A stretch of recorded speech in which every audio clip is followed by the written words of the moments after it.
우리는 지난주부터 사도 바울이 밀레도에서 에베소 교회 장로들을 청하여 그들에게 한 마지막의 설교의 내용을 살펴보고 있습니다. 바울이 3년 동안 에베소에서 어떻게 섬겼는지에 대한 그가 가르친 말씀뿐만이 아니라 그 말씀을 따라서 어떻게 삶으로 구체적으로 보여주었는지에 대해서 우리가 지난주의 말씀을 통해서 살펴보았습니다. 오늘은 지난주에 이어서 계속해서 살펴보려고 합니다. 우리 28절의 말씀 한번 볼까요? 다시 28절 보겠습니다. 여러분은 자기를 위하여 또는 온 양떼를 위하여 삼가라. 성령이 그들 가운데 여러분을 감독자로 삼고 하나님이 자기 피로 사신 교회를 보살피게 하셨느니라. 사도 바울의 설교가 그들을 향한 설교가 18절부터 쭉 시작이 되는데 27절까지는 사도 바울이 에베소에서 어떻게 섬겼는지, 사도 바울이 어떤 마음의 각오를 가지고 성령에 매여 예루살렘으로 올라가는지, 우리가 지난주에 말씀을 암송했던 것처럼 오직 성령이 각 성에서 뭐가 있다고요? 환난과 핍박이 있다고 성령께서 감동을 하셨지만 나를 기다린다고 하나 바울은 하나님께서 주신 그 소명, 하나님의 복음을 전하는 일을 마치려 하면은 자기의 생명을 조금 더 귀한 것으로 여기지 아니하노라 하는 사도 바울의 그 과거의 에베소에서의 섬김과 그가 가진 현재적인 각오와 하나님 앞에서 그가 하나님 앞에서 얼마나 성실하게 섬겼는지에 대해서 다시 언급을 하고 나서 오늘 본문의 내용부터는 그 장로들을 향한 분부의 말씀입니다. 이해가 되십니까? 내가 어떻게 하였는지, 지금 어떤 마음의 각오를 가졌는지 그 부분을 설명을 하고 나서 그 누구의 피해에 대해서도 책임이 없다. 즉 파수꾼의 사명을 온전히 감당했다는 것을 설명을 하고 나서 그 장로들에게 분부를 하는 겁니다. 28절의 말씀에서 말하는 것처럼 이렇게 말하죠. 우리 한글 성경에서는 여러분은 자기를 위하여 또는 온 양떼를 위하여 삼가라 이렇게 되어 있는데 헬라어 원문에는 그러므로 라는 단어가 있습니다. 그러므로 삼가라부터 시작합니다. 그러므로 삼가라. 여기서 말하는 삼간다는 것은 주의하라, 전념하라는 뜻을 가지고 있습니다. 에베소 장로들에게 말합니다. 교회의 지도자들에게 말하는 거죠. 그들이 주의해야 되고 전념해야 될 그 이유는 사나운 일이가 있을 것이고 또 그 누군가가 와서 교회에서 자기의 유익을 위하여 사람들로 주를 따르는 것이 아니라 자기를 따르게 하는 그런 역경과 환경들이 있을 것이기 때문에 사도 바울은 그들에게 경계로 말씀을 하는 겁니다. 그런데 주의하고 전념해야 될 가장 우선적인 대상이 누구인지를 우리가 한번 살펴보면 좋겠습니다. 누구를 위하여 전념하고 주의해야 됩니까? 자기를 위해서 그렇습니다. 단순하게 교회의 지도자이기 때문에가 아니라 자기를 위하는 사람만이 다른 사람을 위할 수 있습니다. 이건 복음에 있어서 굉장히 중요한 원리입니다. 베드로와 요한이 성전 미문에 앉은 안전뱅이를 볼 때 베드로가 한 말이 있죠. 뭐라고 그럽니까? 은과 금은 내게 없으나 내게 있는 것으로 내게 주노니 라고 말합니다. 그래서 베드로가 자기를 위하고 베드로 안에 예수 그리스도가 있기 때문에 비로소 줄 수 있는 겁니다. 물론 장로들이 교회를 돌보고 성령께서 그들을 감독자로 세우셨고 교회를 보살피고 교회의 양들을 치라고 그들에게 권위를 부여하였지만 그러나 그 일을, 그 사명, 그 사역을 감당하기 위해서 먼저 해야 될 것은 자기의 영혼을 보살피는 일입니다. 이건 단순하게 교회의 장로들에게 바울은 말하고 있지만 그러나 저와 여러분에게 있어서 우리에게도 이 말씀을 똑같이 적용이 되는 겁니다. 저와 여러분은 다 맡은 자입니다. 여러분 이해가 되십니까? 1차적으로는 우리의 자기 영혼을 맡은 자입니다. 그래서 우리는 자기 영혼이 얼마나 귀한지 우리라는 존재가 하나님 앞에서 얼마나 가치 있는지 그 존재의 의미가 얼마나 대단한지에 대해서 이해를 하셔야 되는 겁니다. 하나님께서 나에게 맡기셨습니다. 말이 좀 이상한 것 같지만 왜냐하면 우리는 스스로 자생한 것이 아니라 하나님께서 우리에게 생명을 부여하신 겁니다. 우리에게 영을 부어 넣으셨고 그 영을 우리의 육체에 불어넣음으로 말미암아 우리의 생각과 우리의 감정과 우리의 의지가 생기게 하셨고 이 몸을, 우리의 영혼을, 우리의 마음을 관리사로서 우리를 세우셨다는 겁니다. 여러분은 관리자가 맞습니까? 그래서 우리가 먼저 자기를 위하는 사람이 되어야 됩니다. 하나님 앞에서.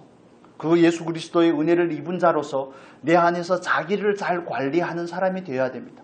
내 속사람을, 내 마음을, 저와 여러분의 이 몸을 하나님 앞에서 정말 청지기의 마음을 가지고 잘 관리하는 사람이 되어야 됩니다. 에베소 장로들을 향하여서 바울이 성령께서 교회를 당신들에게 맡겼기 때문에 당신들은 그 교회의 양들을 잘 보살펴야 됩니다라는 그 원리가 저와 여러분에게 똑같이 적용이 되는 겁니다.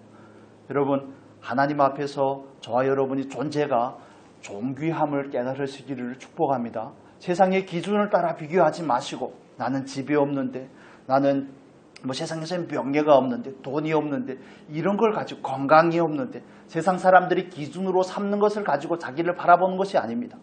저와 여러분에게는 모든 게 다 없다고 할지라도 뭐가 있습니까? 주님이 있습니다. 영생이 있습니다. 우리에게 생명이 있습니다. 온 천하를 다 가지고도 생명을 잃으면 그게 뭔 의미가 있겠냐고 예수님께서 반문하듯이 정말 우리에게 있어서 무엇이 더 중요한지에 대해서 그 가치관의 전환이 있기를 축원합니다. 그 가치가 변화되어야 됩니다. 그 변화된 가치를 쫓아서 사는 게 그리스도인의 삶입니다. 우리는 예전에는 세상에 속했고 세상의 가치를 세상의 풍조라고 말하죠. 세상의 임금인 그 마귀가 만든 세상의 가치를 쫓는 사람들이었습니다. 오늘날에는 오늘날의 가치가 있습니다. 사람들이 열망하고 사람들이 추구하는 가치는 자기 개발이라는 가치입니다. 요즘에는 그게 트렌드죠. 자기 개발을 위해서 몸을 만듭니다. 왜 몸짱이 되려고 합니까? 자기 성취를 위해서 그렇습니다. 다른 사람을 위해 그런 게 아닙니다. 그리고 요즘에 젊은 세대들은 그냥 말로만 하면 설득이 안 됩니다. 말로만 하는 사람들에 대해서는 마음을 열지 않지만 매일매일 성실하게 하는 것이 일종의 덕목이 되어 있습니다. 여러분 유튜브에 보면 그런 내용들이 가득 차 있습니다. before, after 이렇게 옛날에는 몸무게가 어떻게 되었는데 날마다 어떻게 음식을 하고 식단을 관리하고 운동을 하고 했더니 어떻게 성장해 가고 있는지, 자기의 성취를 얼마나 이루어 가고 있는지, 그래서 자기의 존재가 얼마나 가치 있는 사람이 되었는지 그런 식으로 설명하는 게 세상입니다. 아니요, 저와 여러분이 홀쭉하든 뚱뚱하든 전혀 상관이 없습니다. 돈이 있든 없든 외모가 수려하든 그렇지 못하든, 그런데 상관이 없이 하나님께서는 저와 여러분의 존재를 귀하게 여기신다는 사실을 우리는 말씀 안에서 발견을 해야 되는 겁니다.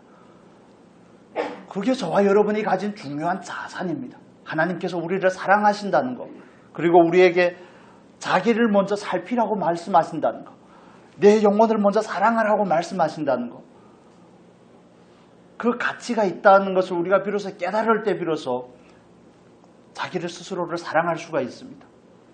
내 이웃을 먼저 사랑하기 위해서 먼저 사랑해야 될 게 뭡니까?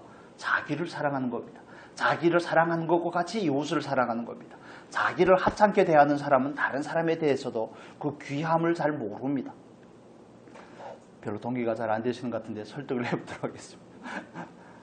여러분, 하나님께서 사람을 만드실 때 이건 서로 연관이 되는 이야기지만 아담이 독처하는 것을 보시고 하나님께서 별로 마음이 불편하셨던 것 같습니다. 그래서 그에게 하와를 보내셨죠. 그래서 서로를 위하고 하나님을 위하는 존재로 사람을 만드셨습니다. 그래서 그 사람이라는 존재는 1차적으로는 나와 하나님 사이 그 관계 안에서 자기를 돌보는 일과 그리고 우리에게 주어진 영혼들을, 맡긴 영혼들을 돌보는 일이 살아가는 과정의 전부입니다. 어떻게 보면.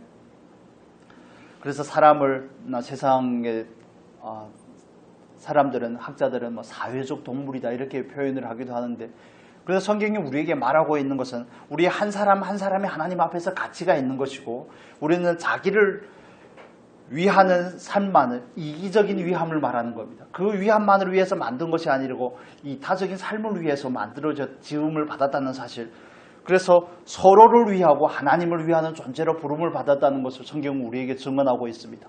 그런데 우리가 서로를 위하기 위해서 하나님 앞에서 우리가 먼저 우리를 위하는 사람이 되어야 됩니다. 자기의 영혼을 세우는 사람이 되어야 됩니다. 여러분, 우리가 가치 있음에 대해서 믿으시기를 소원합니다. 정말 나는 하나님 앞에서 가치 있는 사람이구나, 그 믿음을 가지시기를 바랍니다. 우리의 자존감은 거기에서부터 시작합니다.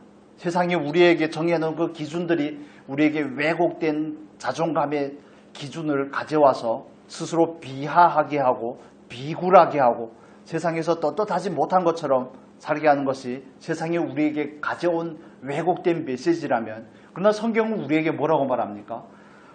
하나님께서는 우리에게 뭐라고 말씀하십니까? 우리는 하나님의 형상을 닮았다고 말씀을 합니다. 하나님께서는 너는 나를 닮은 존재라고 말씀을 하시는 겁니다. 그게 저와 여러분이 존재의 귀함의 출발입니다. 세상 사람이 뭐라고 하든 신경 쓰지 마시고 거울을 바라보고 거울 안에 있는 그분을 사랑하고 존중하시기를 바랍니다. 아멘을 안 하시네요.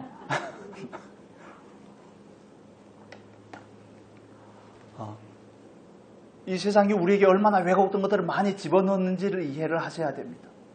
그래서 우리가 스스로를 바라볼 때에도 세상의 기준을 바라보니까 세상의 기준을 가지고 비교하니까 비굴해지는 겁니다. 자기가 하찮아지는 겁니다.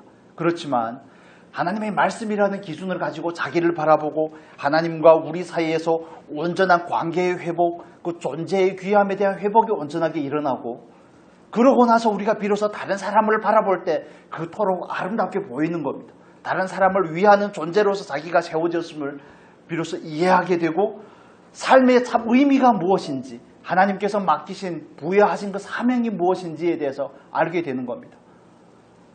여러분, 하나님 앞에서 스스로가 귀하다는 사실을 믿으시기를 축복합니다. 하나님의 형상을 가지셨다니까요. 하나님께서 예수라는 독생자를 주고 바꿀 만큼 저와 여러분을 사랑하신다니까요. 별로 감동이 안 되십니까? 그래도 돈이 많았으면 좋겠습니까? 그래도 이 세상에서 뭔가를 얻고 성취했으면 좋겠습니까? 좋은 남편을 만나서, 좋은 아내를 만나서 이 세상을 좀 멋들어지게 살았으면 좋겠습니까? 푸른 초장에 먼 집을 짓는다고요? 구름 같은 집을 짓고 한 100년이 너무 짧죠? 한 1000년 살았으면 좋겠습니까? 일장춘몽입니다. 그거 다 지나가는 겁니다. 목요일 날에 광주에서 내려오다가 어떻게 얘기를 하다가 그런 주제가 얘기가 되었는지 모르겠습니다. 마더에 속한 분들은 대부분 저보다 10살이 더 많습니다. 그러다가 어떻게 얘기를 하다가 제가 환갑이 된다는 얘기를 아직도 10몇 년이 지나야 있을 일인데 환갑이 될 때 어떻게 했는지 모르겠다는 이런 얘기가 나와서, 그래서 제가 속으로 내가 환갑이면 당신들은 70일 텐데 70일 텐데 이런 얘기 그러면서 제가 한참 남았다 그러니까 금방 지나간다 그러시더라고요. 제 시간만 금방 지나가겠습니까? 여러분의 시간도 금방 지나가죠. 시속이 점점 올라간다는 사실을 잘 모르시겠습니까? 저는 이제 곧 몇 년이 지나면 50km로 시속이 바뀔 겁니다. 여러분은 70에서 80으로 이렇게 점점 바뀌시겠죠. 금방 지나갑니다. 그 시간이 금방 지나가는데 무엇을 위해서 살 것인지에 대해서 우리는 날마다 생각을 해야 됩니다. 무엇에 주의하고 무엇을 경계하고 무엇에 집중해야 될지. 여러분, 하나님의 사랑 안에서 자기의 영혼을 사랑하는 저와 여러분이 되었으면 좋겠습니다. 나를 사랑하는 사람이 되십시오. 이건 이기적인 입장에서가 아니라 자기의 가치를 존귀하게 여기는 사람이 다른 사람의 가치를 비로소 깨닫게 되는 겁니다. 자기를 하찮게 여기니까 모든 사람이 다 수단처럼 보이는 겁니다. 그게 이기적인 죄의 본성이죠.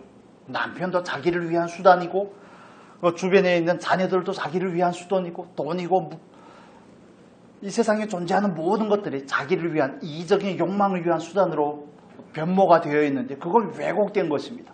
하나님 안에서 그것들이 자리를 찾아가는 것, 그게 저와 여러분이 구원을 받고 구원을 이루어가는 일 가운데서, 과정 가운데서 하나님께서 하시고자 하는 일입니다.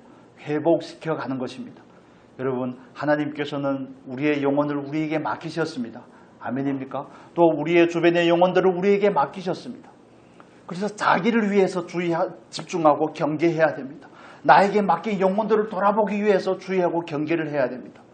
이 말씀을 묵상하면서 얼마나 부담으로 다가오는지, 얼마나 하나님께 죄송한지, 여러분, 정말 하나님 앞에서 나는 내 영혼을 대해서 바른 관리자가 되어 있는지, 내 영혼을 사랑하는 사람이 맞는지, 나를 사랑하는 것을 넘어서 나에게 맡긴 사람들을 사랑하는 사람이 맞는지. 여러분, 사랑한다면 사랑하는 사람에게는 가장 좋은 것을 주게끔 되어 있습니다. 여러분 맛있는 데 가서 맛집에 가서 식사를 한다고 가정을 할 때 부모가 같다면 가장 먼저 생각나는 게 누가 생각나겠습니까? 자녀들이 생각납니다. 자녀들이 먼저 생각나지 않는 분은 회개를 하셔야 됩니다. 그건 자녀를 별로 사랑하지 않는다는 것을 의미합니다.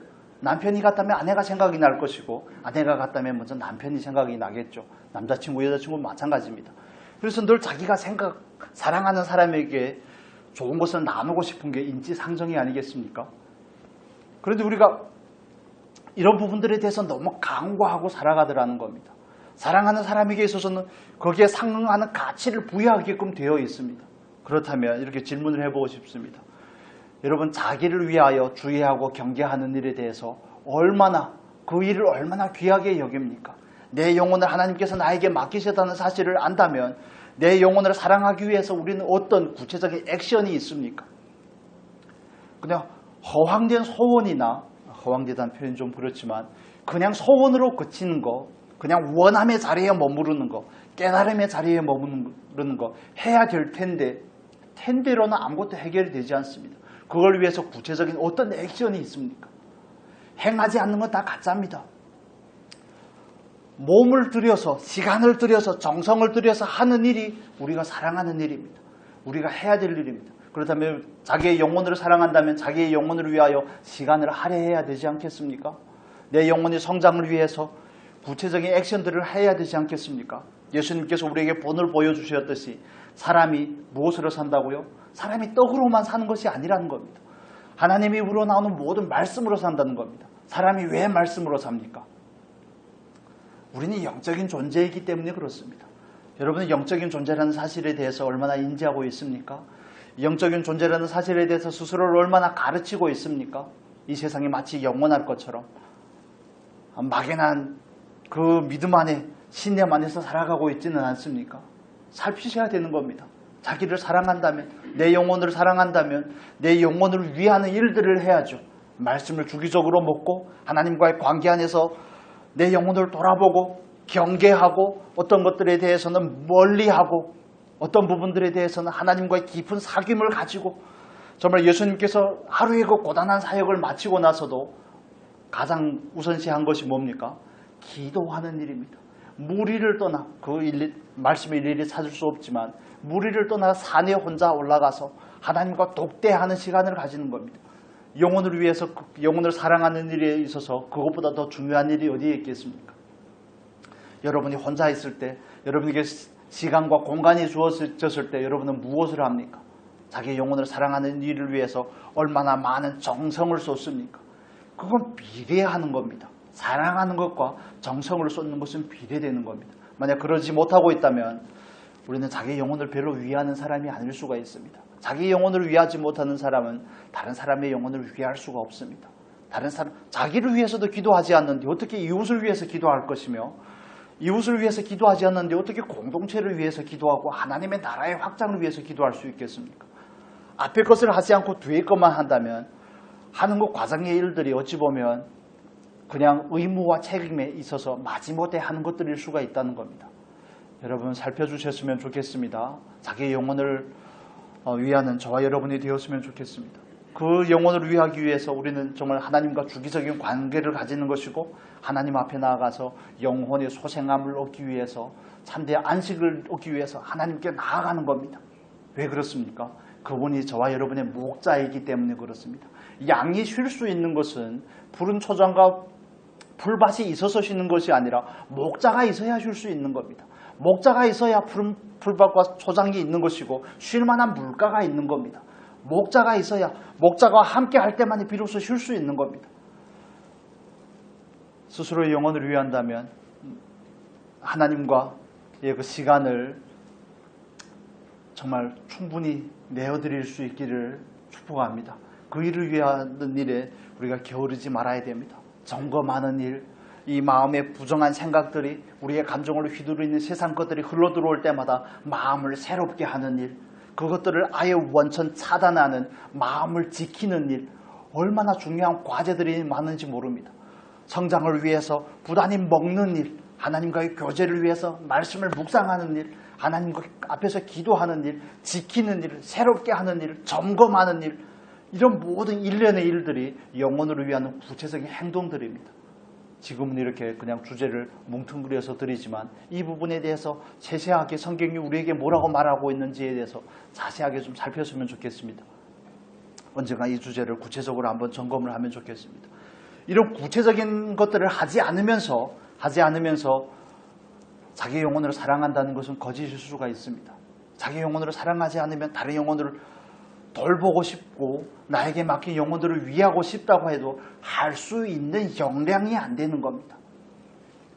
그냥 유심무력이라고 그러죠. 마음에는 있는데 구체적으로 할 수 있는 것이 아무것도 없는 겁니다.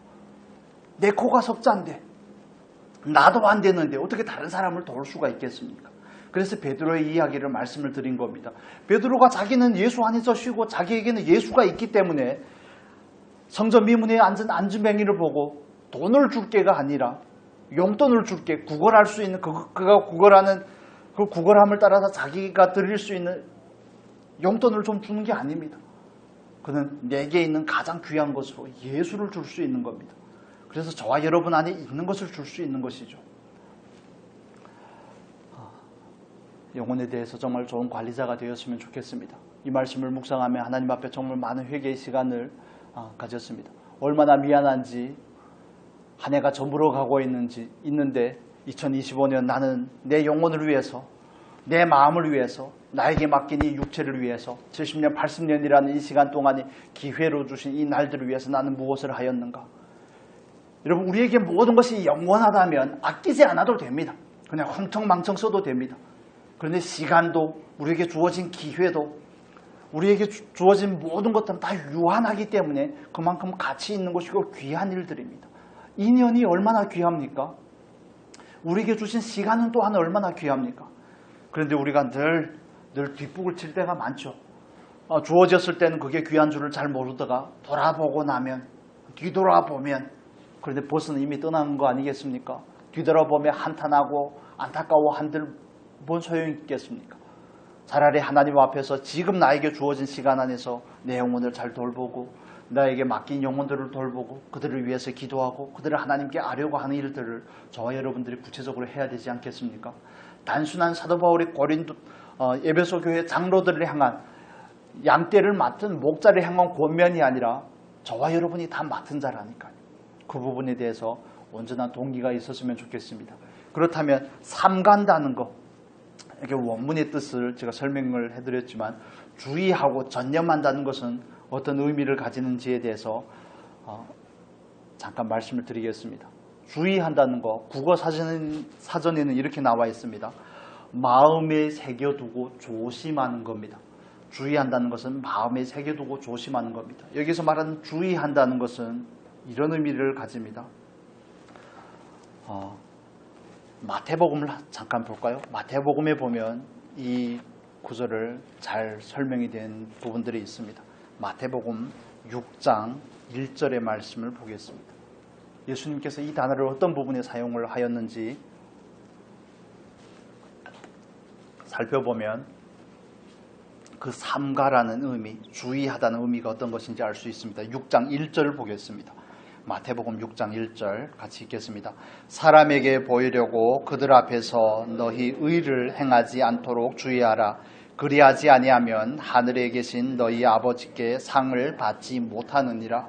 여기서 말하는 주의하라고 말할 때 사람에게 보이려고 하지 말라고 말씀을 할 때 주의하라고 표현을 합니다.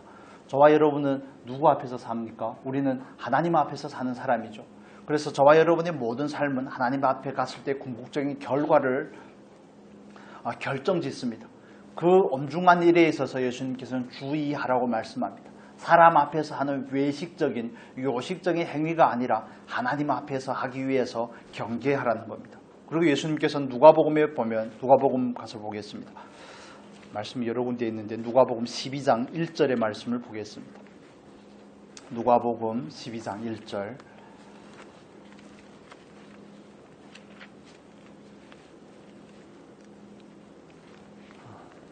네, PPT 보셔도 됩니다. 우리 같이 읽겠습니다. 그 동안에 무리 수만 명이 모여 서로 밟힐 만큼 되었더니 예수께서 먼저 제자들에게 말씀하여 이르시되 바리새인들의 누룩 곧 외식을 주의하라. 예수님께서는 주의하라는 표현을 외식 또 바리새인들의 누룩과 헤롯의 누룩을 경계하는 그들의 교훈을 경계하는 일에 주의하라는 표현을 사용하십니다. 저와 여러분이 그러면 주의해야 될 부분이 어떤 것인지 바로 이해가 되시죠? 왜곡된 교훈이나 외형적인 모습만 가지는 신앙에 대해서 우리는 경계를 해야 되는 겁니다. 알게 모르게 마귀는 저와 여러분을 핵심에서 벗어난, 중심에서 벗어난 행위로 자꾸 이끌어가고자 합니다. 그걸 놓치면 우리는 복음에 있어서 가장 본질적인 것을 놓치는 겁니다. 예수님께서는 바리새인과 사두개인들을 향하여서 행위로는, 종교적인 행위로는 완벽한 그들을 향하여서 뭐라고 말합니까? 그들은 마귀의 자식이라고 말합니다. 너희 아비는 마귀라고 말합니다. 왜 그럴까요? 외형적인 행위는 그럴싸한데 안에 본질적인 중심이 없기 때문에 그렇습니다. 그래서 마귀가 오늘날도 저와 여러분의 신앙에 있어서, 교회에 있어서 하는 일들이 이런 일들입니다. 그래서 우리가 경계하는 거, 우리들의 신앙이 외형적인, 외식적인 모습으로 흘러가지 않기를 경계를 하는 겁니다. 그 부분에 대해서 우리는 조심하는 겁니다. 두 번째는 그 왜곡된 그들이 가르치는, 그들의 삶에서 보여준 모습뿐만이 아니라 그들이 가르치는 그 교훈에도 경계를 하는 겁니다. 그들이 가르치는 교훈이 뭡니까? 율법을 지키라는 겁니다. 장로의 전통을 말씀보다 우위에 두는 겁니다. 여러분, 이 교회 저 교회를 가보면 교회마다 나름대로의 스타일이라는 게 있습니다. 그런데 때론 그 성경에서 말하는 장로의 전통과 비슷한 것들이 우리가 이렇게 해왔는 데가 말씀보다 우위에 있을 때가 있습니다. 정말 심각한 경우들이 많습니다. 피아노가 왼쪽에 있어야 되냐 오른쪽에 있어야 되냐 뭐 이런 말도 안 되는 그런 것들이 너무너무 많습니다. 그래서 마치 그게 말씀보다 더 중요한 것인 것 마냥 말씀 때문에는 고민 안 하고 말씀 때문에는 서로 분쟁이 없지만 이런 외형적이고 요식적인 행위들 때문에 서로 분쟁이 있습니다. 수많은 예들이 있지만 여러분도 어느 정도 이해하리라고 생각을 합니다. 그래서 우리는 그 교훈에 대해서 경계를 하는 겁니다. 우리들의 신앙이 안고 없는 찐빵이 될까 봐 우리는 조심해야 되는 겁니다. 여러분, 경계를 가지시기를 바랍니다. 이런 부분들에 대해서 우리가 주의해서 살펴보면 오늘날의 성도들의 신앙이, 교회가 지향하고 추구하는 것이 어떤 흐름 안에서 이루어지는지가 이해가 됩니다. 교회의 건물은 점점 화려해집니다. 교회가 부흥하는 시기에 다 그렇게 되었기 때문에 그렇죠. 그렇지만 그 교회가 본질을 떠날 수 있는 그런 조건들이 점점 많아집니다. 교회가 사람이 모이고 새가 있고 돈이 모이고 하다 보니 교회가 더 이상 비난하자는 게 아닙니다. 본질 안에서 돌아보자는 의미에서 말씀을 드리는 겁니다. 그러다 보니까 예수님께서 말씀하셨던 그 가장 중요한 가치가 왜곡이 됩니다. 사람을 사랑하고 하나님을 사랑하는 이 왜곡된 가치들이 더 중요한 것이 되는 것이 아니라 외적으로 화려하고 그럴싸해 보이는 것들이 더 중요한 핵심적인 가치가 되면 교회는 비로소 마귀의 속임수에 넘어가는 겁니다. 예수님께서 내 교회는 내가 세운다고 말하지만 그러나 그 교회를 허물려고 하는 지옥의 권세가 있다는 사실에 대해서도 우리는 경계를 해야 되는 겁니다. 정말 근신하게 깨어야 되는 겁니다. 여러분 스스로가 신앙을 얼마나 잘 세우고 싶습니까? 그렇지 않습니까? 새해가 되면 우리는 하나님 앞에서 다시 마음을 새롭게 함으로 새해에는 하나님을 더 열심히 섬겨야지. 하나님 앞에 더 헌신해야지. 신앙이 조금 성장해야 되지. 무릇 구원받은 그리스도인 안에는 이런 소원들이 다 있습니다. 있긴 마련입니다. 그러나 그건 못지않게 우리의 소원 못지않게 우리의 소원에 정비례되게 우리를 허물고자 하는 마귀가 그만큼 더 발광한다는 사실에 대해서도 경계를 가져야 되는 겁니다. 어떻게 하든 본질에서 벗어난 난 쪽으로 우리를 이끌어가고자 하고 하나님께서 원하지 않는 삶으로 우리를 자꾸 나아가게 하는 겁니다. 그 사도 바울의 그 권면이 저와 여러분 안에 정말 깊이 받아졌으면 좋겠습니다. 정말 안타까울 때가 너무너무 많습니다. 교훈에 놀아나고 또 외형적인 행위를 가지고 그게 마치 자기의 신앙인 것만요. 우리는 외적인 행위를 얼마나 많이 확장을 한다든지 외적으로 얼마나 많이 보여준다든지 이런 걸 위해서 신앙생활을 하는 거 아닙니다. 그런 걸 위해서 공동체로 모인 게 아닙니다. 저와 여러분이 하나님 앞에서 1차적으로 바르게 서기 위해서, 우리의 속사람이 하나님 앞에서 더 강건하기 위해서, 그래서 우리 안에 그 넘치는 그 은혜가 우리를 통해서 조금씩 흘러나서 아름다운 열매들이 있기 위해서, 열매가 목적이 아닙니다. 세워짐이 목적입니다. 세워짐의 열매는 따라오는 것입니다. 우리가 주 안에 있고 주의 말씀이 우리 안에 있으면 열매는 결과입니다. 그런데 그 결과가 미흡하다는 것은 저와 여러분이 우리 안에서, 하나님과 우리 안에서 이 일들이 활발하지 않다는 일종의 증거일 수도 있겠죠. 또한 하나님께서 저와 여러분에게 맡긴 이 공동체를 향한 그 기대가 공동체를 향한 하나님의 제한이 있을 수 있다고 이해가 됩니다. 분량이라고 표현을 하는 겁니다. 모든 교회가 다 외적으로 크고 성장하고 하는 것은 아닙니다. 그걸 또 원하지 않는 것도 아닙니다. 그렇지만 우리가 우선적으로 집중해야 될 것은 우리와 하나님 앞에서 올바른 관계 안에 세워지는 일들입니다. 그래서 우리 안에서의 그 일들이 잘 이루어지고 우리 안에서 우리를 위하고 자기를 위하고 우리의 이웃을 위하고 교회라는 공동체를 위하고 조금 더 나아가서 아직도 하나님을 모르는 사람들을 위하고 우리 교회를 넘어서서 다른 교회를 위하고 하나님의 나라를 위하고 하는 이런 식으로 조금씩 확장이 되는 겁니다. 그래서 그런 일들을 위해서 우리가 하나님 앞에서 스스로를 먼저 돌아보셔야 됩니다. 돌아보시고 정말 마귀가 원하지 않는 일을 하는 것이 하나님의 일입니다. 이해가 되십니까? 마귀가 좋아하는 일을 하는 것이고 하나님의 일과 반대가 되는 것이고, 그렇게 이해를 하시면 좋겠습니다. 그런데 우리가 신앙생활을 하다 보면 또 교회 공동체를 섬기다 보면 이런 부분들에 대해서 간과할 때가 너무 많습니다. 마귀가 끊임없이 허물려고 한다는 것, 우리끼리 사이가 너무 좋아 그런 것일 수도 있습니다. 그 누군가가 들어와서 좀 헤집어 놔야지 마귀가 일하는구나가 이해가 될 텐데 뒤에서 수군거리고 막 이런 일들이 없었으면 좋겠습니다. 저도 그렇지만 그런데 너무 평안하니까 그 마귀라는 그 존재에 대해서 우리가 잊고 사는 것은 아닌지에 대해서 살펴보면 좋겠습니다. 마귀가 가장 원하는 것은 자기의 존재를 드러내지 않고 일하는 것입니다. 그래서 자기를 광명의 천사로 가장한다고 말하죠. 본문에 돌아와서 다시 보겠습니다. 20장에 와서 28절 이 부분에 보면 이렇게 또 설명을 합니다. 하반절에 보면 이렇게 말합니다. 성령이 그들 가운데 여러분을 감독자로 삼고 하나님의 피로 사신 교회를 보살피게 하셨습니다.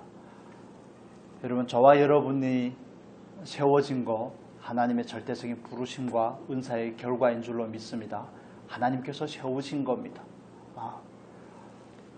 절대적인 조건은 거기에 있는 겁니다. 그 다음에 그 부차적인 조건들은 사람이 만들어낸 것이죠. 그렇지만 하나님께서 세우신 것입니다. 그 사실을 따라서 긍지를 가지시기를 바랍니다. 하나님께서 나를 세웠구나 하는 사실, 그 모든 부분에 있어서 그렇습니다. 맡은 자로서 우리를 세우신 분은 하나님이십니다.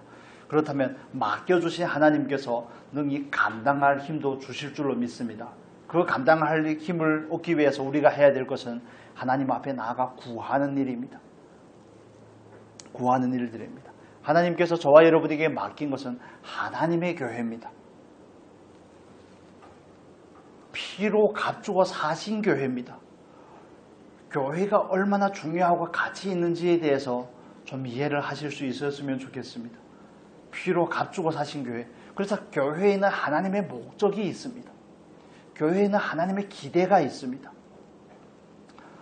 1차적으로 저와 여러분이 교회가 아니겠습니까? 그리고 교회라는 공동체를 위해서 하나님께서는 기대하는 바가 있습니다.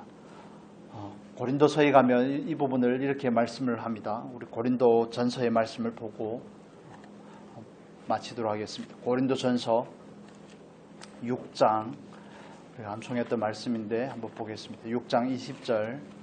6장 20절. 같이 읽겠습니다. 값으로 산 것이 되었으니 그런즉 너의 몸으로 하나님께 영광을 돌리라. 하나님께서 교회를 향한 기대입니다. 저와 여러분을 왜 값으로 주고 사셨을까요?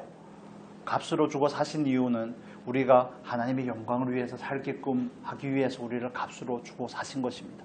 7장에 와서 7장 23절 한번 보겠습니다. 여기서 다른 이유를 말씀을 합니다. 7장 23절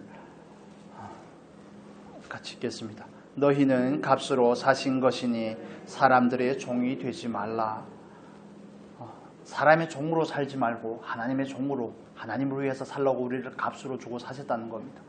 그래서 교회 안에서 사나운 이리가 들어와서 교회를 해집고 또 그 누군가가 사람들을 규합하여 자기를 따르게 하는 일들은 교회 안에서 빈번하게 일어나 왔습니다. 계속 일어날 겁니다. 예수님께서 오시기까지. 그래서 그런 일들에 대해서 우리는 경계를 하고자 하는 겁니다. 교회 안에서 사람이 주인이 되지 않는 일을 경계를 하고자 하는 것이고, 교회가 하나님의 영광이라는 목적을 잃어버리지 않기 위해서 경계를 하고자 하는 겁니다. 하나님의 영광이라는 것은 하나님께서 원하시는 뜻을 말하는 겁니다. 하나님께서 저와 여러분에게 분부하신 그 명령을 따라 사는 삶을 말하는 것이죠. 그래서 우리가 각자 개인적인 입장에서 또 교회 공동체라는 입장에서 하나님의 말씀을 깊이 받아보셨으면 좋겠습니다. 자기를 위해서 주의하고 경계를 가지시기를 바랍니다. 내가 먼저 서야 다른 사람을 세울 수 있습니다. 그래야 공동체를 세워갈 수 있습니다. 우리가 하나님 앞에서 교회를 해주고 우리의 신앙을 무너뜨리고자 하는 그 세력이 있음에 대해서 먼저 깨닫고 경계를 가지실 수 있기를 축복합니다. 그래서 하나님께서는 끊임없이 그 분부의 말씀을 하는 겁니다. 끊임없이 내 양을 먹이라, 내 양을 치라, 내 어린 양을 먹이라고 말씀을 하는 겁니다. 다음 주에 지속해서 살펴보도록 하겠습니다. 기도하겠습니다.